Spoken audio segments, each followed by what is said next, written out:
अल्हम्दुलिल्लाहि रब्बिल आलमीन वस्सलातु वस्सलामु अला रसूलिल करीम अम्मा बाद. அல்லாஹுடைய அன்பும் மேலான கருணையும் நம் எல்லோருக்கும் வந்து சேரட்டுமாக. நம் உயிரிலும் மேலான சையதுல் பஷர் முஹம்மது ரசூல் ஸல்லல்லாஹு அலைஹி வஸல்லம் அன்னவரின் அன்பையும் பண்பையும் ஷஃபாத்தையும் பெறுது கொள்ள ரஹ்மான் நாம் யாவருக்கும் தௌஃபீக் செய்து புரிவானாக. நம்ம ஈண்டெடுத்த பெற்றோர்கள், உற்றார் உறவினர்கள், முஸ்லிம்கள், முஃமின்கள், ஜமாத்தார்கள், அது நல்ல உள்ளங்களுக்கும் வல்ல அல்லாஹு தாலா உயிர் உள்ளவரை உடல் சுகத்தை நசீபாக்குவாங்க. அண்ணல் பெருமானார் ஸல்லல்லாஹு அலைஹி வஸல்லம் அவர்கள் எதை சொன்னார்களோ அதை பிரகாரம் பின்பற்றி வாழ்வதற்கு வல்ல அல்லாஹ் நம் எல்லோருக்கும் நசீபாக்குவானாக. வாழும் பொழுது வாழ்க்கையில் மன நிம்மதியோடு, ஆஃபியத்தோடு, சிகத்தோடு, பரிபூர்ண ஷிஃபாவோடு அல்லாஹ்வை நின்று வணங்கி தொழக்கூடிய பாக்கியத்தை வல்ல அல்லாஹ் நம் எல்லோருக்கும் நசீபாக்கட்டுமாக. அல்ஹம்துலில்லாஹ் சும்ம அல்ஹம்துலில்லாஹ். قال الله تعالى في القرآن العليم وفرقان المجيد فأعوذ بالله من الشيطان الرجيم بسم الله الرحمن الرحيم إن الله وملائكته يصلون على النبي يا أيها الذين آمنوا صلوا عليه وسلموا تسليما اللهم صل على سيدنا ونبينا مولانا محمد وعلى آل سيدنا محمد وبارك وسلم عليه. நம்மளை எல்லாம் அல்லாஹு தாலா அழகான உம்மத்திலே கொண்டு சங்கமித்து அல்லாஹ்வை நின்று வணங்கி வழிபடுவதற்கு அல்லாஹ் நசீபாக்கியிருக்கின்றான். அல்ஹம்துலில்லாஹ் சும்ம அல்ஹம்துலில்லாஹ். அல்லாஹ்வின் நல்லடியார்களே, அல்லாஹு தாலா நம்மளுக்கு அதிகமான நிஆமத்துகளை கொடுத்திருக்கின்றான். எல்லா விதமான அருள் நிறைந்த பாக்கியங்களும் அல்லாஹ் கொடுத்திருக்கின்றான். ஆனால் நிம்மதி என்பது வாழ்க்கையில் கிடையாது. வாழ்க்கையில் நிம்மதி என்பது கிடையாது. வாழ்க்கையில் எல்லா விதமான தேவைகளும் ரப்ப கொடுத்து விட்டான், எல்லா விதமான நலனையும் அல்லாஹ் கொடுத்து விட்டான். இருந்தாலும் நிம்மதி என்பது நிறைய மக்களிடத்துல இல்லை. அல்லாஹு தாலா நிம்மதியை ஏன் ஒரு மனிதரிடத்திலிருந்து எடுத்தான்? போதும் என்ற மனம் பொன் செய்யும். எல்லாரும் கேள்விப்பட்டிருக்கோம். ஒரு மனிதர் வாழ்க்கையில் போதும் என்று ஒரு விஷயத்தை நினைத்து விட்டால் அவர் நிம்மதி அடைந்து வருகின்றார். ஆனால் நாமோ அப்படி அல்ல. எதையாவது நோக்கி பயணித்து கொண்டே இருக்கின்றோம். ஏதாவது தேவைகள், குடும்பம், உறவு, உற்றார், நண்பர், ஆன்றோர், சான்றோர், பிஸ்னஸ், சமுதாயம், இப்படி ஒவ்வொரு நோக்கத்தை கொண்டு நாம் என்ன செய்கின்றோம்? ஒவ்வொரு மக்களுமே ஓடோடி கொண்டிருக்கின்றோம். ஒரு முற்றுப்புள்ளி என்பது கிடையாது.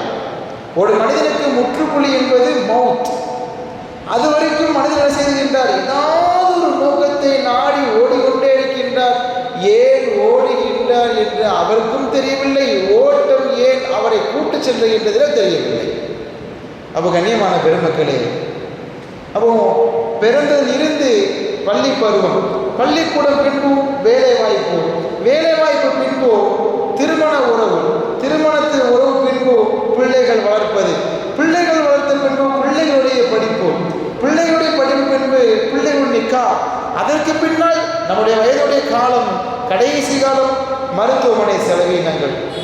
அப்போ காலம் தொட்டதில் இருந்து ஆண்கள், குறிப்பாக ஆண் சமுதாயம், பெண் சமுதாயம் குடும்பத்திலே அவருடைய கிச்சனிலே வாழ்க்கை பல நாட்கள் தொலைத்து விடுகின்றார்கள். ஆனால் ஆண் மக்கள் அவர்கள் பிறந்ததில் இருந்து இறக்கும் வரைக்கும் குடும்ப சுமையை சுமந்து கொண்டு ஓடோடி கொண்டிருக்கின்றார். கடைசி மூச்சு இருக்கும் வரைக்கும் ஓடிக்கொண்டிருக்கின்றார். அப்போ அவருடைய நிம்மதி என்பது அவரிடத்திலும் அல்ல, குடும்பத்திலும் இல்லை. வாழ்க்கையில் தேவையான பொருளாதாரம் இருக்கிறது, அழகான வீடு இருக்கின்றது, அழகான மனைவி இருக்கின்றார், அழகான பிள்ளைகள் இருக்கின்றது, அழகான உறவுகள் இருக்கின்றது. எல்லாமே ரப்பு கொடுத்து விட்டான். ஆனால் நிம்மதியை மட்டும் அல்லாஹ் எடுத்து விட்டான். கண்ணியமான பெருமக்களே, நம்மளுக்கு என்னைக்கு ஒரு தேவையான விஷயம் பரிபூர்ணமாகின்றதோ அது அப்படி என்ன செய்ய முடித்து கொள்ள வேண்டும். அல்ஹம்துலில்லாஹ். எப்பொழுதும் வாயிலே வரக்கூடிய, உள்ளத்திலிருந்து எப்பொழுதும் வாய் வழியாக வரக்கூடிய வார்த்தை எப்படி இருக்க வேண்டும்? ரப்பு கொடுத்தானா அல்ஹம்துலில்லாஹ், ரப்பு எடுத்தானா அல்ஹம்துலில்லாஹ், ரப்பு தருவேன் என்று எதிர்பார்க்கின்றோமா அல்ஹம்துலில்லாஹ். எல்லா நிலைமையிலும் அல்ஹம்துலில்லாஹ் அல்ஹம்துலில்லாஹ் என்று நினைத்து வாழ்வோமே ஆனால் அந்த வாழ்க்கை பரிபூர்ணமான வாழ்க்கையாக அமைந்து விடுகின்றது, ஒரு நிம்மதியான வாழ்க்கை அமைந்து விடுகின்றது. இப்பொழுது ஒரு நபர் இருக்கின்றார், ஒரு உதாரணத்துக்கு அவருக்கு பல நாள ஒரு ஆசை, வீடு கட்ட வேண்டும் என்று. ஓகே, வீடு கட்டி முடித்து விட்டார். வீடு கட்டி முடித்தவுடனே முடிந்து விட்டதா? இல்லை, மேலே ஒரு தளம் கட்டுவோம், மேலே மாடியை கட்டுவோம். சரி, அதோடய முடிஞ்சிருச்சு ஆசை? இல்லை இல்லை, பக்கத்தில் ஒரு இடம் இருக்குது, அங்கே வாங்கி என்ன செய்வோம், ஒரு காரை வாங்கி விடுவோம். அதோட ஆசை முடியுதா? இல்லை, பிள்ளைகளுக்கு வீடை வாங்குவோம். இப்படி ஆசைகள் வளர்ந்து கொண்டே இருக்கின்றது. அவரும் ஓடோடி கொண்டிருக்கின்றார். கடைசி வரைக்கும் ஆசை வளர்ந்து கொண்டே தான் இருக்கின்றது, கடைசி வரைக்கும் ஓடிக்கொண்டே தான் இருக்கின்றார். ஆனால் அதற்கு ஒரு நிறைவு என்பது கிடையாது. எப்பொழுது மனங்களிலே நிறைவு வருகின்றதோ, உள்ளங்களில் நிறைவு வருகின்றதோ, அப்போதான் வாழ்க்கை நிறைவாக இருக்கும். கண்ணியமான பெருமக்களே, நம்ம ஆசையை தேடி போனோம்னா ஹலால் பக்கமே செல்ல முடியாது. ஆசை என்ன செஞ்சிருமா, ஹராம் பகல்ல விட்டுரும். ஒன்றும் இல்லை, நம்ம நினைக்கிறோம் அழகாக சைக்கிளில் மிதி வண்டியில் போயிட்டுருக்கோம், சந்தோஷமாக போயிட்டுருக்கோம், குடும்பத்தோடு போயிட்டுருக்கோம், எந்த கரைச்சலுமே கிடையாது. திடீர்னு ஆசை வருது, என்ன பைக் வாங்கணும் ஆசை. உடனே பைக் வாங்க பொருளாத நம்மள்ட்ட இருக்கா? இல்லை, ஒரு பாதி பார்ட் பேமெண்ட் இருக்குது, பார்ட் பேமெண்ட் இல்லை. என்ன செய்வோம்? உடனே இன்ஷியல் பேமெண்ட்டு கட்டி என்ன செய்கிறோம்? உடனே வண்டியை டியூன்னு எடுக்கணும். இது வாழ்க்கை நடக்கூடிய யதார்த்தமான வாழ்க்கை. அப்போது சைக்கிளில் போன மனுஷன் நிம்மதியாக அழகாக என்ன செய்வார்? சாப்பிடுவார், தூங்குவார், குடும்பத்தோட கூழோ கஞ்சோ குடிச்சு நிம்மதியாக இருந்துவார். எப்போ அந்த பைக்குன்னு ஒரு டியூ வரும்போது என்ன ஆகுது? மாதம் 5ஆம் தேதிக்குள்ளே என்ன செஞ்சாகணும்? டியூவை கட்டி ஆகும். அவருக்கு சேலரி எப்போ வருது? 10ஆம் தேதி வருது. அப்போ என்ன செய்வார்? கடனை வாங்குவார். சரி, கடனை வாங்கிட்டு இதை அடைச்சிட்டு திரும்ப அதை அடைக்கிறாரு பார்த்தோன்னா அது திரும்ப கடனாக மாறுகின்றது. வாங்கினது ஒரு பைக் எங்கே போய் நிற்குது? வட்டியில் நிற்குது, கடனில் நிற்குது, நிம்மதி தொலைச்சிடுறார். அவர் இருப்பதை போதுமாக்கி கொண்டால், அவருக்கு அல்லாஹ் கொடுத்ததை அழகான முறையை அவர் அமைத்து கொண்டால் வாழ்க்கை நிம்மதியாக அடைந்து விடுகின்றது. ஆனால் என்ன செய்கின்றார்? ஒரு பைக்குன்னு ஆசை வந்தோடனே உடனே என்ன செய்கிறாரு? ஹராமின் பக்கம் செல்கிறார். ஹலாலான சைக்கிள் மூட செல்லும் பொழுது நிம்மதியாக இருந்தார். ஹராமில் போகும்போது என்ன ஆகுது? நிம்மதி போச்சு, தூக்கம் போச்சு, குடும்பத்தில் உறவுல சண்டை வந்துடுது, மனைவி மக்களுக்குள்ள கருத்து வேறுபாடு வந்துடுது. எங்கே ஒரு பணம், ஒரு பொருளாதாரம் எங்கே கொண்டு போயிடுது? குடும்பத்துக்குள்ள சண்டையை உருவாக்கிடுது. அப்போ கண்ணியமான பெருமக்களே, அப்போ நாம் என்னைக்கு வாழ்க்கையில் ஒரு விஷயத்தை ஆசைப்படுறோமோ அதை என்ன செஞ்சுக்கணும்? அமைதியாக உள்ளங்களில் அடக்கி வாழணும். பெருமானாசா அழகாக சொல்லுவாங்க, இந்த உலகத்தில் மிகப்பெரிய போராளி யார் தெரியுமா? மிகப்பெரிய போர் சண்டைகளை யார் தெரியுமா? மன்ஜாஹத. யார் போராடுறாரோ நஃப்ஸ், நம்முடைய நஃப்ஸை யார் அடக்கி ஆளுகின்றாரோ, நஃப்ஸ் எப்பெல்லாம் ஆசைப்படுகின்றதோ அப்பெல்லாம் நஃப்ஸை தட்டி தட்டி தட்டி உட்கார வச்சு ஆசைப்படாதுன்னு உள்ளத்தை எப்பெல்லாம் அடக்குகின்றமோ அப்போ அல்லாஹ் என்ன செஞ்சிடறான்?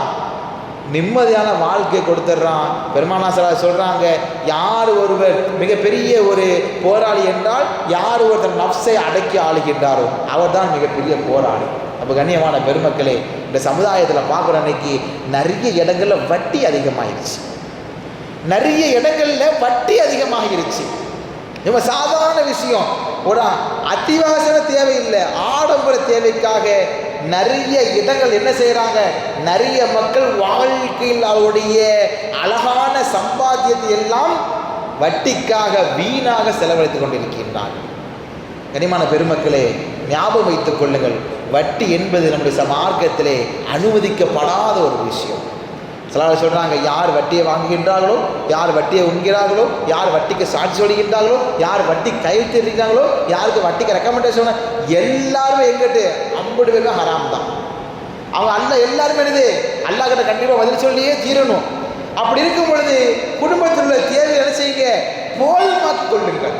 குடும்பத்தில் அதிகமாக தேவைப்பட்டுக்கிட்டே தான் இருக்கும். மனைவி சொல்லுவாங்க, எனக்கு அது ஏசி வேணும், பிள்ளைங்க சொல்லுவாங்க எத்தனை லேப்டாப் வேணும், அழகான ஒரு இன்றைக்கி உள்ள ஆப்பிள் ஃபோன் வேணும், எல்லாம் பிள்ளைங்க ஆசைப்படுறது எல்லாம் சரிதான். அப்போ நம்மளுடைய டெபாசிட், நம்மளுடைய இன்கமிங் என்ன, அது தகுந்தால் போகிறத என்ன செய்யணும்? குடும்பங்கள்லாம் பராமரிக்கணும். இன்றைக்கி சில மக்கள் இருக்காங்க, இன்றைக்கி என்னென்னா நம்ம ஒரு கேட்டகரியில் போயிட்டுருப்போம், பக்கத்தில் ஒருத்தர் கேட்டகரியில் போயிட்டுருப்பாங்க. அவங்க ஒரு கார் வாங்கினா உடனே நம்ம வீட்டில் ஒரு கார், வாசலில் கார். அவங்க ஒரு மொபைல் வாங்கினா நம்ம வீட்டில் உடனே ஒரு மொபைல். அவங்க ஒரு லேப்டாப் வாங்கினா நம்ம ஒரு லேப்டாப். அவங்களுடைய நிலைமை வேறு மாதிரி இருக்கும், நம்முடைய நிலைமை வேறு இருக்கும். ஒரு ஆசைக்காக, ஒரு பந்தாவுக்காக என்ன செஞ்சிடறோம், நம்முடைய வாழ்க்கையை நாமே தொலைத்து கொண்டிருக்கின்றோம். அப்போ கண்ணியமான பெருமக்களே, ஜமாத்தார்களே, அப்புறம் வட்டியிலிருந்து என்ன செஞ்சிடணும், விடுதலையாக வேண்டும். ஒரு மன நிம்மதி வேணுமா, ஆரோக்கியம் வேணுமா, ஆஃபியத்து வேணுமா, அல்லாஹ்வுடைய பொருத்தம் வேணுமா, அல்லாஹ்வுடைய துஆ ஒப்புக்கொள்ளப்பட வேண்டுமா, ஹராமில் இருந்து விடுதலையாக வேண்டும். ரப்பு எதெல்லாம் தடுத்தானோ அதில் இருந்து நாம் கட்டாயமாக நீங்கி விட வேண்டும். அப்படி நீங்கி விட்டால், அதை விட்டு நாம் விலகி விட்டால், நம்முடைய இரு கரங்கள் ரப்படத்தில் கையேந்தி கேட்கும் பொழுது அல்லாஹ் என்ன செய்கின்றான், உடனே கபூல் செய்து கொள்கின்றான். யாருடைய உணவு ஹலாலாக இருக்கின்றதோ, யாருடைய உணவு ஹலாலான முறையில் இருக்கின்றதோ, அவர் எப்பொழுதெல்லாம் ரப்படத்தில் கையேந்தி கேட்கின்றாரோ அல்லாஹ் துவா உடனே ஒப்புக்கொள்கின்றான். நம்ம இன்னைக்கு பார்க்குற இன்னைக்கு எப்போ பார்த்தாலும் துவா கேட்டுக்கிட்டே இருக்கோம். இரவு துவா இருக்கிறோம், பகலில் துவா இருக்கிறோம், பார்த்தா என்ன செய்ய துவா ஒப்புக்கொள்ளப்படுறதில்லை. என்ன காரணம், ரெண்டு வகையான காரணம் இருக்குது. ஒன்று, அல்லாஹ் துவாக்குள்ள நன்மை என்ன செஞ்சிருவான், மறுமையில கொடுத்துருவான், அல்லது முசீபத் இருந்து அல்லாஹ் பாதுகாப்பு கொடுத்துருவான். இன்னொன்று, நம்ம துவா அங்கீகரிக்கலையா, அப்போ நம்ம உணவு என்னதில்லை, ஹலாலான உணவு இல்லை. நம்ம நினைக்கிறோம் அழகாக சம்பாதிக்கிறோம், நல்ல சம்பாத்தியம் தான், ஆனால் எங்கேயோ இடிக்குது. ஒன்று என்ன செஞ்சிடணும், அந்த காசு சரியான காசாக இருக்காது, அல்லது அந்த பணம் வட்டியின் பக்கம் இருக்கும், இல்லை நம்ம வட்டியின் பக்கம் இருக்கும், நம்ம உறவுகளில் வட்டியின் பக்கம் இருப்பாங்க, நம்ம குடும்பத்தில் நம்முடைய மனைவி பிள்ளைகள் என்ன செய்வாங்க, வட்டியின் பக்கம் இருந்தால் நம்முடைய துவா என்ன செய்யப்படாது, ஒப்புக்கொள்ளப்படாது. அப்போ நம்ம தொழுகிறோம், இபாதத் செய்கிறோம், நோன்பு வைக்கிறோம், எல்லாம் சரிதான். ஆனால் அது எல்லாம் ஏற்றுக்கொள்ளப்பட வேண்டும் என்றால் அல்லாஹ்விடத்திலே மக்பூலித்தாக ஆக்க வேண்டும். என்ன செய்ய வேண்டும், நம்முடைய உணவுகளை ஹலாலாக ஆக்கிக் கொள்ள வேண்டும். அப்போ கண்ணியமான பெருமக்களே, அப்போ நம்ம என்ன செய்யுங்க, எல்லாரும் இன்ஷா அல்லாஹ் முதல்ல நிய்யத்தை வைங்க. குடும்பங்களில் தேவை இருக்குதா, அதை மட்டும் என்ன செய்யுங்க, சரி செய்யுங்க. ஆடம்பரத்திற்காக செலவு செய்யாதீர்கள். முக்கியமாக அந்த இன்ஸ்டால்மெண்ட் போயிட்டு அந்த லோனில் போய் என்ன செய்ய வேண்டாம், விழ வேண்டாம். அது நம்முடைய வாழ்க்கையை தொலைத்து விடும். நிறைய பேருடைய வாழ்க்கை கடனினால் அவதிப்படி கொண்டிருக்கின்றார்கள். பெருமானா ஸல்லல்லாஹு அலைஹி வஸல்லம் ஒரு முறை ஒருத்தர் ஜனாசாவுடைய தொழுகை வைக்கணும், கடன் இருந்துச்சு, அதனால் நினைச்சல பெருமானார் தொலை வைக்காமல் மறுத்துட்டு போயிட்டாங்க. ஒரு கடனுக்கு அந்த நிலைமை என்றால் அப்போ என்ன செய்யணும், அப்போ வட்டியிலிருந்து நம்ம என்ன செய்யணும், பாதுகாப்பு முக்கியமாக நம்முடைய குடும்பத்தாக என்ன செய்யணும், நிறைவேற்ற வேண்டும். கண்ணியமான பெருமக்களே, இந்த சமுதாயம் சீரழிந்து கொண்டிருக்கின்றது. நம்முடைய மக்கள் சீரழிந்து கொண்டிருக்கின்றார்கள். எங்கே பார்த்தாலும், எந்த ஷோரூம் அதில் பார்த்தாலும் நம்ம மக்கள் தான். அவங்கள்ட்ட பார்த்தோன்னா ஒரு 1000 ரூபா கொடுத்தா 50,000 ஃபோன் வாங்கிட்டு போயிடலாம், 1000 ரூபா கொடுத்தா ஒரு ஏசி வாங்கிட்டு போயிடலாம், 1000 ரூபா கொடுத்தா ஒரு பைக் வாங்கிட்டு போயிடலாம். இப்படிலாம் ஆசை காமிக்கிறாங்க. நமக்கு தேவைப்படுதா, கொஞ்சம் கொஞ்சமாக சிறுக சேர்த்து வாங்குங்க. அப்படி அல்லது அது தேவையே இல்லையா, பஸ்ஸில் கூட போய் நிம்மதியாக இருந்துடலாம். ஆனால் வட்டியின் பக்கம் நுழைந்து விடாதீர்கள். கண்ணியமான பெருமக்களே, வட்டியின் பக்கம் நுழைந்து விட்டால் அல்லாஹ் நம்மளை பாதுகாக்க வேண்டும். முதல்ல பரக்கத்தை எடுத்துடுறான். ஞாபகம் வச்சுக்கோங்க, ஒரு மனிதர் வட்டி நுழைந்து விட்டால், இன்றைக்கி நம்ம அசால்ட்டாக அப்படியே போனால் அப்படி வந்தால் போனால் நினச்சிடும், இந்த ஏசி இப்படி அப்படியே சாதாரணம் எடுக்கிறோமே, இதை இன்ஸ்டால்மெண்ட்டில் போட்டு இப்படிலாம் எடுத்தோன்னா முதல்ல அல்லாஹ் நினச்சிடான், பரக்கத்தை எடுத்துடுறான். நம்ம வரக்கூடிய அபிவிருத்தி அல்லாஹ் எடுத்துடுறான். 2வது நிம்மதி போயிடுது, 3வது தூக்கம் போயிடுது. அப்போ நம்ம அல்லாஹுடைய பொருத்தம் போயிடுது, நம்ம அல்லாஹுடைய துவா கபூல் செய்கிறது கிடையாது. அப்போ இவ்வளோ விஷயங்கள் ஒரு வட்டி நுழையதினால் அல்லாஹ் எவ்வளோ பெரிய அந்த குடும்பத்துக்கு ஒரு அதாபம் இறக்கின்றான். அப்போ கண்ணியமான பெருமக்களை கவனித்துக் கொள்ளுங்கள். இதிலிருந்து நாம் என்ன செய்யணும், விலகி கொள்ள வேண்டும். இது முதல் விஷயம். 2வதாக ஹலாலான உணவுகள் போதுமாக்கி கொள்ளணும். முடிஞ்ச அளவுக்கு ரப்ப உள்ளத்தில் வைக்கணும், அல்லாஹும் உள்ளத்தில் வைக்கணும். அல்லாஹ் எப்பொழுதும் திக்ருல்லா அல்லாஹ்வுடைய திக்ருல் அல்லாஹ்வுடைய நினைச்சணும். எப்பொழுதும் அல்லாஹ்வை நினைவு கொண்டே இருக்கணும். சதா நேரமும் எப்பொழுதெல்லாம் இருக்கிறோமோ, உட்கார்றோமோ, தூங்குறோமோ, எப்பொழுதெல்லாம் சாப்பிட்றோமோ, நடைபயணங்கள் இருக்கின்றோமோ, எல்லா நிலைமையிலும் அல்லாஹ் அல்லாஹ் அல்லாஹ் என்று உள்ளங்களிலே ரப்பை நினைத்து கொண்டால் அல்லாஹ் என்ன செய்கின்றான், நம்மளை முழுமையான முறையில் பாதுகாப்பாக ஆக்கிக் கொள்கின்றான். இதை இமாம் வரலாற்றை பதிவு செய்கின்றார்கள். ஹிஜ்ரத்துடைய 3ஆம் நூற்றாண்டில் வாழ்ந்தவர் அல்லாமா அபு துராபி நக்ஸபி ரலியல்லாஹு அன்ஹு. அல்லாமா அபு துராபி நக்ஸபி ரஹ்மத்துல்லாஹி அலைஹி, அவருடைய சீடர் அல்லாமா சுஜாயி கர்மணி ரஹ்மத்துல்லாஹி அலைஹி. இந்த 2 பேர்களை பற்றி இமாம்கள் வரலாற்றை பதிவு செய்கின்றார்கள். அல்லாமா அபு துராபி நக்ஸபி என்பது ஒரு பெரிய ஸ்ரீதேவி, பெரிய மகான். அவருடைய சீடர் அல்லாமா சுஜாயி கர்மணி. அவங்க யாருன்னா ஒரு நாட்டினுடைய அரசன். அவர் குடும்பம் அரச குடும்பம். அவர் எப்பொழுதும் அல்லாஹ்வுடைய திக்ரிலே இருப்பார், அல்லாஹ்வுடைய ஃபிக்ரிலே இருப்பார். எப்போ பார்த்தாலும் அல்லாஹ், படுத்தாலும் சரிதான், இருந்தாலும் சரிதான், நடைபயணங்கள் இருந்தாலும் சரிதான், என் நிலையிலும் அல்லாஹ் அல்லாஹ் அல்லாஹ் அல்லாஹ் யார் இருப்பார்? ஒரு அரசர் இருப்பார். அவர் குடும்பங்கள் எல்லாம் அவரை வெறுக்க ஆரம்பித்தார்கள். வெறுத்தாலும் பரவாயில்லை, என் ரப்பு எனக்கு போதுமாக்கி கொள்வான் என்பதாக என்ன செஞ்சிட்டாங்க? அந்த அரசபையில் இருந்து வெளியேறிவிட்டார்கள். நல்லா கவனிக்க வேண்டும். அந்த அல்லாமா சுஜாயி கர்மானி ரஹ்மத்துல்லாஹி என்ன செய்கிறாங்க? அவங்களுடைய அரசாட்சியுடைய சபை, இன்றைக்கி ஒரு சாதாரண ஒரு பதவியில் இருந்தேன்னா ஏதாவது ஒரு காரணம் அந்த பதவியிடம் வெளியே போக முடியுமா? பதவியோட ஆசை மோகம் என்ன செஞ்சுக்கிட்டோம்? இருந்துக்கிட்டே இருக்கும். என்ன நிலைமையில் என்ன செஞ்சாலும் அந்த பதவியோட ஆசை நினச்சிக்கிட்டோம் இருந்துக்கிட்டே இருக்கும். ஆனால் ஒரு அரசாட்சியினுடைய அரசராக இருக்கக்கூடிய, ஒரு அரசபையில் இருக்கக்கூடிய மிகப்பெரிய ஒரு ஆளுமை கொண்ட ஒரு திறம் மிக்க ஒரு மனிதர், இந்த மக்களே பயப்படக்கூடிய, மக்களுக்கு நீதியாக இருக்கக்கூடிய, மக்களுக்கு எல்லாரும் பயனளிக்கக்கூடிய அல்லாமா சுஜாயி கர்மானி ரஹ்மத்துல்லாஹி என்ன செய்கிறாங்க? அல்லாஹ்விற்காக சபை விட்டு செஞ்சாங்க, வெளியே வந்துடுறாங்க. வெளியே வந்த உடனே அவங்களுக்கு தாகம், தண்ணீர் தாகம். அதாவது அரசபையில் உட்காந்தாங்கன்னா எப்பொழுதும் அழகான விதவிதமான உணவு வந்துடும், விதவிதமான ஆகாரம் வந்துடும், விதவிதமான ஜூஸ் எல்லாம் வந்துடும். அப்போ அவர் எல்லாத்தையும் விட்டு வெளியே வந்த பின்பு அவருக்கு என்ன ஆகுது? தண்ணீர் தாகம் எடுக்குது. தண்ணீர் தாகம் எடுத்த உடனே அப்படியே காட்டுக்கு ஓடுறாரு மனுஷன். எங்கேயாவது தண்ணி கிடச்சிடாது என்ன செய்யறாரு? ஓடுறா பார்த்தா காட்டினோட நடு வீதியில் நிற்கிறார். அங்கே பார்த்தா ஒரு பெரிய சிங்கம். அந்த சிங்கம் வந்து என்ன செய்யுது? அவங்க பக்கத்தில் வந்து நிற்கிது. அப்போ அந்த பக்கத்தில் வந்து என்ன செய்கிறாங்க? அந்த சிங்கத்தை அது மேலே அப்படியே கையை சடவுறாங்க. சிங்கம் என்பது மிகப்பெரிய ஒரு நல்ல பயப்படக்கூடிய, எல்லோராலையும் பயப்படக்கூடிய ஒரு மிருகம். அந்த மிருகம் அந்த அரசரை பார்த்து என்ன செய்யுதான்? அந்த அரசரை பார்த்து மிருகம் பயப்படுதான்.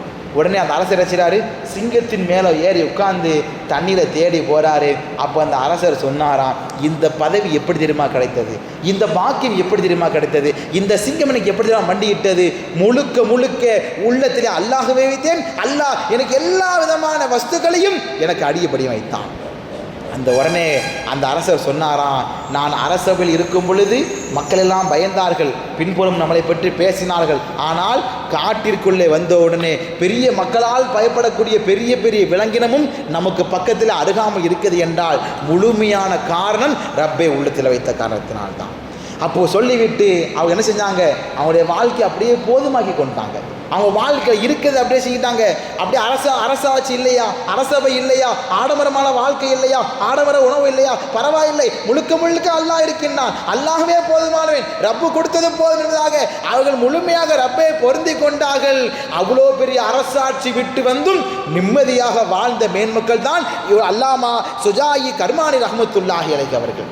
அப்போ கண்ணியமான பெருமக்களே, நம்ம எனக்கு எல்லாம் ஏதாவது நோக்கத்தை ஓடிக்கிட்டு இருக்கோமே, ஏதாவது பொருளாதாரத்தை ஓடிக்கிட்டு இருக்கோமே. அப்போ நம்ம யோசிச்சு பாருங்க, இந்த நோக்கம் எல்லாம் அல்லாஹ்வை அடையக்கூடிய விஷயம் அல்ல, அல்லாஹ்வுடைய பொருத்தம் தரக்கூடிய விஷயம் இல்லை. குடும்பத்திற்காக ஓடுகின்றோம், அல்ஹம்துலில்லாஹ். குடும்பத்திற்காக ஓட வேண்டும், குடும்பங்களை பார்க்க வேண்டும், மனைவி மக்களை கவனிக்க வேண்டும், அவர்கள் தேவை எல்லா விதமான காரியங்கள் நாம் முழுமையான முறையில் ஈடேற்றம் செய்ய வேண்டும், பரிபூர்ணமாக்க வேண்டும். இருந்தாலும் இவர்களை பரிபூர்ணமாக்குவதை போல, இவருடைய உள்ளத்தை கொடுமைப்படுத்துவதை போல, இவருடைய உள்ளங்களை சரிசமமாக சந்தோஷப்படுத்துவதை போல நம்மை படைத்தரப்போ, நம்ம கொடுக்கக்கூடிய ரப்போ, அவனை நாம் எப்போது சந்தோஷப்படுத்த போகின்றோம்? அவன் நாம் எப்பவும் சரியான நன்றியுள்ள மக்களாக இருக்கின்றோம். அல்லாஹ் தஆலா குர்ஆன்ல பறைச்சாட்டு, லயின் ஷக்கர்தும் லஅஸீதன்னக்கும். ஓ சமுதாய மக்களே, யா அய்யுஹல்லதீன ஆமனு, ஈமான் கொண்ட விசுவாசிகளே, லயின் ஷக்கர்தும் லஅஸீதன்னக்கும், அல்லாஹ்விற்கு நன்றி செலுத்துங்கள், லஅஸீதன்னக்கும், அல்லாஹ் அதிகப்படுத்துகின்றான் என்பதாக அல்லாஹ் குர்ஆனிலே பறைச்சாட்டுகின்றான். அப்படியானால் இந்த சமுதாயம், இதற்கு முன்னுள்ள சமயம், இதற்கு பின்னால் வரக்கூடிய சமுதாயம், எத்தனை மக்கள் நம்ம கொடுத்த ரப்புக்காக, நமக்கு எல்லாம் தந்த ரப்புக்காக எத்தனை முறை அல்லாஹ்வுக்கு நன்றி செலுத்தியிருக்கின்றோம். ஆனால் நன்றி செலுத்தவில்லை என்றாலும் பரவாயில்லை, அல்லாஹ் ரசிக்கிட்டு இருக்கான், கொடுத்துக்கிட்டே இருக்கான், நிப்பாட்டவே இல்லை. அவன் நமக்கு இது வரைக்கும் நன்றி செலுத்துவது குறையாக இருந்தாலும் அல்லாஹ் என்ன செய்யலை, நமக்கு என்னைக்காவது ஒரு நாளைக்கு 3 வேளை உணவு இல்லாமல் வச்சுருக்கானா, குடும்பங்களை ஏதாவது குறைபாடு வச்சுருக்கானா, நம்முடைய தேவைகள் ஏதாவது இல்லாமல் ஆக்கியிருக்கானா, ஏதாவது அல்லாஹ் என்ன செஞ்சுருக்கான், தேவையும் கொடுக்குறான், அதற்குரிய பொருளாதாரத்தை அல்லாஹ் கொடுக்குறான். ஆனால் கொடுக்கக்கூடிய ரப்பை நாம் என்ன செஞ்சுக்கிட்டு இருக்கோம்? மறந்து வாழ்ந்து கொண்டு இருக்கின்றோம். அவனுடைய தொழுகையிலே கவனக்குறைவாக இருக்கின்றோம், அவனுடைய குர்ஆன் ஓதுதலிலே கவனக்குறைவாக இருக்கின்றோம், அவனுடைய திக்ரிலே கவனக்குறைவாக இருக்கின்றோம். இன்னைக்கு எத்தனை மக்கள் ஃபஜ்ருடைய தொழுகை தொழுதோம்? நம்முடைய உள்ளங்கள் நாமளே பரிசோதித்துக் கொள்ள வேண்டும். எத்தனை மக்கள் நேற்றுக்கு இஷாவுடைய தொழுகை தொழுதோம்? எத்தனை மக்கள் நம்ம 5 வக்தை சரியான முறையில் பரிபூர்ணமாக ஆக்குகின்றோம். ஆனால் தொழுதமா இல்லையான்னு அல்லாஹ் பார்க்கல. அல்லாஹ் நினைச்சிக்கிட்டு இருக்கான், இரவு அழகான உணவை கொடுத்துட்றான், காலை அழகான உணவு கொடுத்துட்றான், மதியம் அழகான உணவு கொடுத்துட்றான், அழகான இருப்பிடத்தை கொடுத்துட்றான், அழகான உடைகளை கொடுத்துட்றான், எல்லாமே அல்லாஹ் கொடுத்துட்றான். ஆனால் நம்ம என்ன செய்கிறோம்? அல்லாஹ்விற்கு நன்றி செலுத்தாத அடியார்களாக இருக்கின்றோம். கண்ணியமான பெருமக்களே, ஆனால் அல்லாஹ் நம்ம என்ன செய்யல, என்னைக்கு வஞ்சிக்கிறதே கிடையாது. அவன் என்னைக்கு நம்மளை பற்றி கேலி பேசவே மாட்டான், என்னைக்கு நம்மளை பற்றி புறம் பேசவே மாட்டான். நம்ம என்ன செஞ்சாலும் சரி தான், என்னுடைய அடியான் திருந்தி வருவான், என்னுடைய அடியான் மன்னிப்பு கேட்பான், என்னுடைய அடியான் தொழுதுருவான், என்னுடைய அடியான் திக்ர் செஞ்சிருவான், என்னுடைய அடியார் எப்படி ஃபிக்ர் செஞ்சிருவான். இப்படி ஆசைப்பட்டு அல்லா நினச்சிக்கிட்டு இருக்கான், கொடுத்துக்கிட்டே தான் இருக்கிறான். நம்ம வாங்கிட்டு என்ன செஞ்சுக்கிட்டே இருக்கோம், அவன் நன்றி செலுத்தாத அடியார்களாக இருக்கின்றோம். அப்போ கண்ணியமான பெருமக்களே, நாம் அல்லாஹ் என்ன செய்யணும்? லயின் சக்கர்த்தும் லாசிதன்னுக்கும். ஒவ்வொரு முறையும் தொழுகையில், வீட்டில் இருக்கும் பொழுது, சஜிதாவில் இருக்கும் பொழுது ரப்புக்கு நன்றி செலுத்துங்கள். அல்லாஹு மலக்கல் ஹம்து வலக்க ஷுக்ர். ரப்பை நீ நிறைய கொடுத்து கொண்டிருக்கின்றாய், உமக்கு நான் அதிகமாக சுக்கூர் செய்திருந்தாக அல்லாஹ்வுக்கு சுக்கூர் செய்து கொண்டே இருங்கள். அல்லாஹ் கடைசி வரைக்கும் எந்த உணவையும் நிப்பாட்டாமல் அல்லாஹ் தருவான். கண்ணியமான பெருமக்களே, அடுத்து இமாம்களுக்கு வரலாற்று பதிவு செய்யும் பொழுது ஒரு மனிதனுடைய ஆசை கட்டுப்படுத்த வேண்டும். அப்படி கட்டுப்படுத்தவில்லை என்றால் என்ன ஆகின்றது? அல்லாமா அபு துராபி நக்ஸபி ரஹ்மத்துல்லாஹி, பெரிய செய்தி, ஏற்கனவே முன்னாடி ஒரு செய்தியில் அவங்கள பெயரை சொன்னோம். அவங்க என்ன செய்கிறாங்க? ரொட்டி சாப்பிடணும்னு ஆசை. அப்போ அப்படியே குதிரையில் என்ன செஞ்சுட்டு இருக்காங்க, அப்படியே போயிட்டு இருக்காங்க. இரவு நேரம் ஆயிடுச்சு, ரொட்டி சாப்பிடணும்னு ஆசை. அப்படியே கொஞ்ச நேரம் கழிச்சு பார்த்தோன்னா ரொட்டியோடு சேர்ந்து முட்டை ஆணமும் சேர்த்து சாப்பிட்டா நல்லா இருக்குன்னு நினைக்கிறாங்களாம். யார்? அல்லாமா அபு துராபி நக்ஸபி ரஹ்மத்துல்லாஹி அலைஹி. அப்போ உடனே சரி, ரெண்டுமே ஆசைப்பட்டு நினச்சிடாங்க, ஒரு கிராமத்துக்குள் நுழைகிறாங்க. நல்லா கவனிக்கணும். ஒரு ஒரு மனுஷன் ஆசைப்படணும், ஆனால் ஹலாலாக ஆசைப்பட்டாலுமே அந்த ஆசையை அடக்கிய வாழலன்னா அல்லாஹ் எப்படியெல்லாம் என்ன செய்யறான்? சோதிக்கிறான். அந்த மாதிரி செய்தி என்ன செய்யறாங்க? இமாம்கள் வரலாறு பதிவு செய்கிறாங்க. அப்போ அல்லாமா அபு துராபி நக்ஸபி ரஹ்மத்துல்லாஹி என்ன செய்கிறாங்கன்னா, ஒரு கிராமத்துக்குள்ளே போகிறாங்க. இருட்டாக இருக்குது. நம்மளே மாதிரி எங்கள் ஃபோக்கஸ் லைட்டு, அங்கே விடிபல்ப், அந்த லைட் எதுவுமே கிடையாது. அப்போ உள்ள காலத்தில் பார்த்தீங்கன்னா ஒரு சிமினி விளக்கு இருக்கும், அந்த மின்மினி பூச்சி இருக்கும். இப்படியே வாழ்ந்துக்கிட்டாங்க மக்கள். சஹாபாக்கள் ஆகட்டும், அவங்களுடைய தாபி நாதாக்கள், சோதாக்கள் எல்லாமே இதே எப்படியே வாழ்ந்துக்கிட்டு இருக்காங்க. ஆனால் நம்ம தான் எனக்கு லக்ஸரியாக லைட்டெல்லாம் வாழ்ந்துக்கிட்டு இருக்கோம். ஆனால் அல்லாஹ்வுக்கு நன்றி செலுத்துறது கிடையாது. அது இன்னொரு பக்கம் இருந்தாலும் அல்லாமா அபு துராபி நக்ஸபி நினைச்சாங்க, அந்த கிராமத்துக்குள்ளே போகிறாங்க. அப்போ கிராமத்தில் போகும்போது நல்ல இருட்டாக இருக்குது. அங்கேருந்து எல்லாரும் அங்கேருந்து எல்லா இளைஞர்கள் நினைச்சாங்க, வேகமாக ஓடி வராங்க. அல்லாமா அபு துராபி நக்ஸபி அடிக்க ஆரம்பிச்சிட்டாங்க. அவருக்கு ஒன்றும் புரியலை. நம்ம ஒரு ரொட்டி துண்டையும் முட்டையை திங்க தான் ஆசைப்பட்டோம், கிராமத்துக்குள்ளே வந்தேனே எல்லாரும் நினைச்சு நம்மளை போட்டு அடிக்கிறாங்களே, என்ன தான் நடக்குன்னு தெரியலையே. அவங்களும் பேசவே விட மாட்டேங்காங்க. எல்லா இளைஞர்கள் நினைச்சாங்க, சேர்ந்து அடிச்சுக்கிட்டே இருக்கிறாங்க. அப்போ அங்கேருந்து சொல்கிறாரு, ஒரு 70 சவுக்கு என்ன செய்வோம், அல்லாமா அபு துராபி நக்ஸபி அடிப்போன்னு சொல்லி அடிச்சுட்டாங்களாம். அடித்து பார்த்தோன்னா மேலே ஃபுல்லாக உடம்பு ஃபுல்லாக ரத்தமாக இருக்குது. அந்த சவுக்கு வச்சு அடித்த உடனே மேலே ஃபுல்லாக ரத்தமாக இருக்குது. சரி, யாரும் தான் பார்ப்ப நினச்சிட்டாங்களா? ஒரு மின்மினி விளக்கு வச்சு பார்க்குறாங்க. பார்த்தா பெரிய மகான், பெரிய ஸ்ரீதேவி அல்லாமா அபு துராபி நக்ஸபி. அந்த கிராமமே துவாக்காக தேடிக்கொண்டிருந்த மாமனிதர் அவர் தான். அவர் உள்ளே வந்து நான் அடி போட்டாங்க. என்னென்னு கேட்டேன்னா, ஒரு வாரமாக என்ன செஞ்சுட்டு இருக்காங்க, நம்ம ஊருக்குள்ளே ஒரு திருடன் பூந்துக்கிட்டே இருக்கிறான். அந்த திருடன் என்ன செஞ்சுட்டு இருக்கான், எல்லா பொருளையும் திருடிக்கிட்டே இருக்கிறான். எப்படி இன்றைக்கி வந்துடும் நாங்கள் எதிர்பார்த்துக்கிட்டே இருந்தோம். இன்றைக்கி நீங்கள் தான் வந்து எங்களுக்கு தெரியாது, திருடன் வந்திருப்பானோ என்று நினைத்தாங்க. செஞ்சுட்டோம், உங்களை அடிச்சிட்டோம், மன்னிச்சுக்கோங்கன்னு சொல்கிறாங்களாம். உடனே அவருக்கு மனசு ஆசை, அவர் பேசாமல் ரொட்டி தூளை தின்ட்டு அப்படியே போகிறதா அப்படியே போயிருக்கலாம். அந்த கிராமத்துக்குள்ளே வந்திருக்க வேண்டாம். ஒரு ஆசைப்பட்டார், முட்டை சாப்பிட்ணுன்னு ஆசைப்பட்டார். உள்ளே வந்து பார்த்தோன்னா இளைஞர் என்ன பண்ணுச்சு, அங்கே பெரு வெளுத்தாச்சு. அதுக்கப்புறமா அந்த மனிதர் சொல்கிறாராம், யார் நீங்கள் கவலைப்பட வேண்டாம், என்னை அடித்ததுக்கு. நீங்கள் அடித்தது சரிதான், என் மனசில் ஒரு ஆசை இருந்துச்சு. இப்போ என்ன செய்யணும், ரொட்டி துண்டு முட்டையை சாப்பிட்ணுன்னு ஆசை இருந்துச்சு. அந்த ஆசைக்காக அல்லாஹ் கொடுத்தது தான் இந்த கிஃப்ட்டு அப்படி சொன்னாங்களாம். சொல்லி முடித்த உடனே அங்கேருந்து பெரிய மனுஷர் வேகமாக வராரு. நீங்கள் தான் பெரிய ஸ்ரீதேவியாச்சே, உங்கள் துவாக்காக நான் நினச்சிட்டு இருக்கோம், என் குடும்பமே ஏங்கிட்டு இருக்கு, வாங்க வீட்டில் இரவு உணவு உண்ணிட்டு போயெல்லாம் கூப்பிட்றாங்க. வீட்டில் வந்து பார்த்தாங்கன்னா என்ன சாப்பாடு பார்த்தேன்னா, அதே முட்டையும் சப்பாத்தியும் ரொட்டியும். அல்லாஹ்வை பாருங்க. அப்போ அவர் சொல்கிறாராம், எனக்கு வாழ்க்கையில் ரொட்டி துண்டு வேண்டாம், முட்டையும் வேணாம் செய்தாராம். சாப்பிடாமலே போயிட்டாங்களாம். அப்போ இமாம்கள் வரலாற்றில் இதை பற்றி செய்தி சொல்லும் பொழுது, ஒரு மனிதன் ஆசையின் பக்கம் இருந்தார், அவர் ஹலாலின் பக்கம் போக மாட்டார், ஹராமின் பக்கம் நோக்கி கொண்டே இருப்பார். அந்த நேரத்தில் நம்ம என்ன செய்யணுமா, ஆசையை அடக்கி வாழ வேண்டும். அப்போ இதனுடைய வரலாற்றில் பதிவு செய்கின்றார்கள், ஒரு மனிதனுக்கு முழுமையான முறையில் ஆசை வருகின்றதா, ஏதாவது தேவையில்லாத காரியங்கள், குடும்பத்தில் அதிகமான ஆடம்பரமான செலவு, அதிகமான தேவையான ஏதாவது ஒரு வீணான காரியம் ஈடுபடுறது, என்ன செய்யணும், ஆசையை அடக்கி வாழ வேண்டும். இந்த சமுதாயத்தில் நிறைய பேர் ஆசையை அடக்காத காரணத்தினால்தான் ஒவ்வொரு மக்களும் வழி தவறி கொண்டிருக்கின்றார்கள். ஒரு மக்கள் சமூக வலைதளங்களிலே, ஒரு மக்கள் பொருளாதாரம், ஒரு பக்கம் இன்னொரு பக்கம் போதைப் பொருட்கள், இன்னொரு பக்கம் பெண், இப்படி ஒவ்வொரு மக்களுமே சமுதாயத்தினுடைய ஒவ்வொருடைய விஷயங்களிலே ஆசையின் பக்கம் செல்வது காரணத்தினால் அவருடைய வாழ்க்கை அவர்களை தொலைத்து விடுகின்றார்கள், அவருடைய குடும்பத்தை அவர்கள் தொலைத்து விடுகின்றார்கள், அவருடைய கண்ணியத்தை தொலைத்து விடுகின்றார்கள், அவருடைய அல்லாஹ்வுடைய ஈமானையும் தொலைத்து விடுகின்றார்கள். அப்படியானால் ஒரு மனிதனுடைய மிகப்பெரிய சாபக்கேடு என்பது என்னவென்றால் அவருடைய உள்ளத்தின் ஆசை, அந்த ஆசையை அடக்கி வாழ்ந்துவிட்டால் அந்த மனிதர் மாமனிதராக மாறிவிடுகின்றான். அப்போ கண்ணியமான பெருமக்களே, நம்முடைய வாழ்க்கை என்ன செய்யணும்?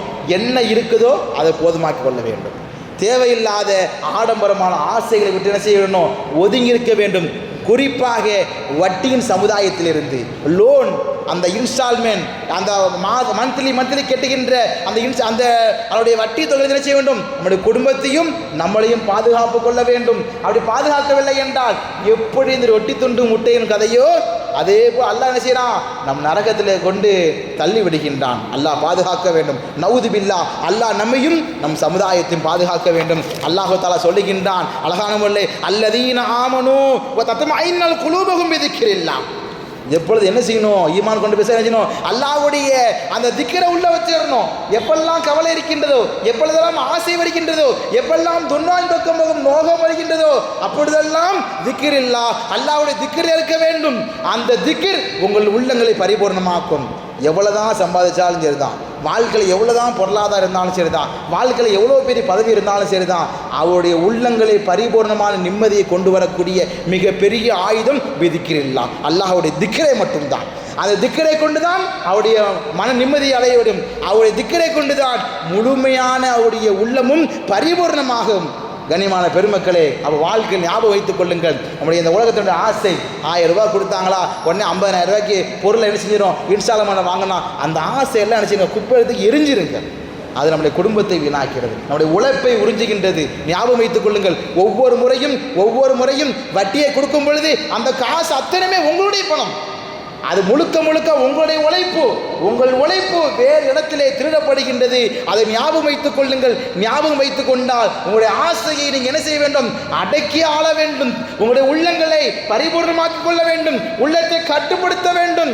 மனங்களை அல்லாஹ்விற்காக போதுமாக்கிக் கொள்ள வேண்டும். அப்படி ஆக்கிவிட்டால், உண்டாக்கிவிட்டால், அதை விட்டு நீங்கிவிட்டால் அல்லாஹ் உங்களை மட்டும் பாதுகாக்கவில்லை, மாறாக உங்களுடைய உறக்கம், உங்களுடைய நிம்மதி, உங்களுடைய பொருளாதாரம், உங்களுடைய குடும்பம், உங்களுடைய மனைவி மக்கள் எல்லாத்தையுமே இந்த ஆசையிலிருந்து அல்லாஹ் பாதுகாத்து விட்டால் அத்தனையுமே பாதுகாப்பாக அமைந்து விடுகின்றது. இன்று எத்தனையோ சமுதாயத்திலே பார்க்கின்றோம், சமூக வலைதளங்களை பார்க்கின்றோம். கடனால் எத்தனையோ பேர்கள் தற்கொலை செய்கின்றார்கள். வட்டி கட்ட முடியாமல் தற்கொலை செய்கின்றார்கள். வட்டி கட்ட முடியாமல் அதற்கு இன்னொரு வட்டிக்கு மேல் அப்படியே வாங்கி கொண்டே இருக்கின்றார்கள். கடைசியில் அவருடைய உழைப்பு திருடப்படுகின்றது, அவருடைய உழைப்பு வீணாகின்றது, அவருடைய பொருளாதாரம் வீணாகின்றது, அவருடைய நிம்மதி வீணாகி விடுகின்றது, எல்லாமே வீணாகி விடுகின்றது. கடைசியில் அவர்கள் என்ன செய்கின்றால்? மௌத்தாகி விடுகின்றார், கடனாளியாக மௌத்தாகி விடுகின்றார். கண்ணியமான பெருமக்களே, சற்று சிந்தித்து பாருங்கள். இதுவெல்லாம் நம்ம ரப்பு இஸ்லாம் மார்க்கத்தில் அனுமதி கிடையாது. அதனால் தான் அல்லாஹ் அழகாக சொல்லிவிட்டான், யார் ஒரு வட்டி வாங்குகின்றாரோ, வட்டி சாப்பிடுகின்றாரோ, வட்டியின் பக்கம் ஷாயிதாக இருக்கின்றார்களோ, கையெழுத்திருக்கின்றார்களோ அத்தனையுமே ஹராம் என்று அல்லாஹ் அன்றைய காலத்தில் சொன்னது காரணம் என்ன? இந்த சமுதாயம் கஷ்டப்பட்டு விடக்கூடாது, இந்த சமுதாயம் வட்டியின் பக்கம் மூழ்கி விடக்கூடாது, நிம்மதி தொலைந்து விடக்கூடாது, அவர்களுடைய சந்தோஷம் பறிபோய் விடக்கூடாது, உறவுகள் நீங்கி விடக்கூடாது, மனைவி மக்கள் சென்று விடக்கூடாது என்பதற்காக அல்லாஹ் அன்றே பெருமானார் ஸல்லல்லாஹு அலைஹி வஸல்லம் அவர்களின் மூலியமாக சொல்லிவிட்டான், இந்த சமுதாயத்தில் வட்டி வாங்குவதும் கூடாது, வட்டி அதனுடைய உடன்பாடு எல்லாமே ஹராம் என்று அல்லாஹ் அன்றே போதித்து விட்டான். அப்போ கண்ணியமான பெருமக்களே, நம்முடைய உள்ளங்களை பரிபூர்ணமாக்கிக் கொள்ளுங்கள். நம்முடைய உள்ளங்களிலே அழகான முறையில் பரிபூர்ணமாக்கல போதும். அல்ஹம்துலில்லாஹ், அல்ஹம்துலில்லாஹ், எல்லாமே அல்ஹம்துலில்லாஹ் சொல்லுங்கள். வாழ்க்கை அழகாக இருக்கும், நிம்மதியாக வாழலாம். ரப்பிடத்திலே அழகான முறையில் திக்ரில்லா தத்மஇன்னல் குலூப், கல்பு நிம்மதி பெற வேண்டும் என்றால் கல்பில் பார்த்தீங்கன்னா ஏகப்பட்ட ப்ரெஷர் இருக்கும், ஏகப்பட்ட கவலைகள் இருக்கும். நிறைய பார்த்தீங்கன்னா ஒரு பக்கம் பொருளாதாரம், குடும்பம், மனைவி மக்கள், சமுதாயம், உறவுகள், பிஸ்னஸ், இப்படி எல்லாமே என்ன செய்யற உள்ளங்களில் ஒரு ஆண் தான் சுமக்கின்றார். ஒரு தாய் என்பது 10 மாதம் பிள்ளைகள் சமக்கின்றார் என்றால் அந்த தாய் பிள்ளை இறக்கி வைத்த பின்பு அந்த பிள்ளைகள் கடைசி காலம் வரைக்கும் அது தகப்பனார் தான் முதுகுலை சுமந்து சொல்லுகின்றார். பிள்ளை மட்டும் சமக்கவில்லை, மனைவி மக்களை, குடும்பங்களை, சமுதாயங்களை, உறவுகளை, அவருக்குடைய சந்தோஷங்கள் எல்லாம் விட்டுவிட்டு குடும்பம் குடும்பம் என்று பயணங்களிலும் வாழ்க்கையிலே பிசினஸிலும் ஓடிக்கொண்டிருக்கின்றார்கள் என்றால் அந்த ஒவ்வொரு பணமும் பாதுகாக்கப்பட வேண்டும். அது ஒவ்வொன்றும் வீணாகிவிடக்கூடாது, வட்டின் பக்கம் சென்று விடக்கூடாது என்பதற்காக குடும்பத்தினுடைய பெண் மக்கள் என்ன செய்ய வேண்டும்? அதை பாதுகாப்புக்குள்ள கடமையாக இருக்க வேண்டும். ஆடம்பர செலவுகளை தவிர்த்து கொள்ள வேண்டும், வீணான செலவுகளிலிருந்து பாதுகாத்துக் கொள்ள வேண்டும். அப்படி பாதுகாத்து கொண்டு விட்டால் கடைசி காலம் வரைக்கும் நாம் நிம்மதியாக வாழலாம். கண்ணியமான பெருமக்களே, அதனால் தான் பெருமான ஸல்லல்லாஹு அலைஹி வஸல்லம் அழகா நவீன்றுள்ளார்கள். எந்த சூழ்நிலையும் என்ன செய்யக்கூடாது, வட்டினுடைய விஷயங்களை தலையிடக்கூடாது என்பதாக பெருமான அன்றே நவீன்றுள்ளார்கள். அதன் அடிப்படையில் உங்களுடைய உள்ளங்களை பரிபூர்ணமாக்க வேண்டும் என்றால், உங்களுடைய உள்ளங்களை நிம்மதி பெற வேண்டும் என்றால், உங்களுடைய உள்ளங்கள் அழகான முறையில் சந்தோஷமாக இருக்க வேண்டும் என்றால் முடிந்த அளவுக்கு ஆடம்பர செலவுகளிலிருந்து தவிர்த்து கொள்ளுங்கள். ஒன்றாவது. இரண்டாவது, தேவையில்லாத லோனில் இருந்து ஈடுபட வேண்டாம். நம்மள்ட்ட பைக் இருக்குது, அல்ஹம்துலில்லாஹ், போதுமாக்கிக் கொள்ளுங்கள். அதை பார்த்தோன்னா கார் வாங்கணும் ஆசைப்படாதீங்க, உடனே வீடை லோனில் போகணும்னு ஆசைப்படாதீங்க. நம்ம நினைக்கிறோம் நம்ம உடனே வீடை கட்டிடலாம், காரை கட்டலாம். பார்த்து 30 வருஷம் உழைப்பு ஒரு மனுஷன் வீடை கட்டுறான், லோன் எடுக்கிறான்னா குறைஞ்சது 20 வருஷம் உழைப்பு எங்கே ஆகணும்? பேங்குக்கு தான் போய் ஆகணும். 20 வருஷம் உழைப்பு அங்கே போயிடுது. போனதுக்கப்புறம் அவன்கிட்ட போய் ஸ்டேட்மெண்ட்டை கேட்டால் என்ன சொல்கிறான்? ஒரே வாரத்தில் இத்தனை வருஷமாக நீங்கள் என்ன செஞ்சுருக்கீங்க? இன்ட்ரெஸ்ட்டை மட்டும் தான் கட்டிருக்கீங்க, எப்போ அசலை கட்ட வச்சுனாங்க? அங்கேருந்து பேங்க்லேருந்து நோட்டீஸ் விடுறாங்க. அப்போ 20 வருஷம் எங்கே ஆச்சு? பேங்காக அழகாக வாழ்கிறான், பேங்கு பல பேங்காக உருவாகுது. யாருடைய பணம், யாருடைய பொருளாதாரம்? எல்லா காசும் நம்ம காசு தான். நம்ம என்ன செய்கிறோம்? எல்லாத்தையும் அங்கே கொண்டு அள்ளி கொடுக்குறோம். அவன் அழகாக நம்மளை கேள்விக்கிற மாதிரி ஆயிடுது. அப்போ கண்ணியமான பெருமக்களே, உங்களுடைய ஆடம்பர செலவுகளை தவிர்த்து கொள்ளுங்கள். தேவையில்லாத செலவுகளிலிருந்து உங்களுடைய குடும்பத்தை பாதுகாத்துக் கொள்ளுங்கள். நிம்மதியாக வாழலாம். இருக்கும் என்ற அந்த போதும் என்ற மனமே வாழ்க்கையில் பொன் செய்யும் என்று சொல்வார்கள் அல்லவா? வாழ்க்கையில் போதும் போதும் அல்ஹம்துலில்லாஹ் அல்ஹம்துலில்லாஹ் சொல்லி வாழுங்கள். இல்லையா அல்லாஹ்விடத்தில் கேளுங்கள், முனாஜாத்தை வைங்கள், 2 ரக்காத் தொழுங்க. ரப்பே நல்லவனை கொடுத்துறியா அல்லாஹ், எனக்கு எல்லாம் செஞ்சிரியா நினைச்சிங்க. ரப்பிட துவா கேட்டுக்கிட்டே இருங்க. அல்லாஹ் கொடுக்க தயாராக இருக்கின்றான். நாம் கேட்டால் அவன் இல்லை என்று சொல்வதற்கு அவன் வெட்கப்படுகின்றான். கண்ணியமான பெருமக்களே, உங்களுக்கு ஏதாவது தேவையா? செருப்பு பிஞ்சாலும் கூட ரப்பிடத்தில் கேளுந்ததாக பெருமானார் ஸல்லல்லாஹு அலைஹி வஸல்லம் சொல்லுகின்றார்கள். அப்போ கண்ணியமான பெருமக்களே, நமக்கு எது தேவையாக இருந்தாலும் சரி தான், அந்த தேவைக்கு என்ன செய்யுங்க? அல்லாஹ் கிட்ட கேளுங்க. அல்லாஹ் தஆலா கடைசி வரைக்கும் நம்முடைய வட்டி இல்லாத வாழ்விலிருந்து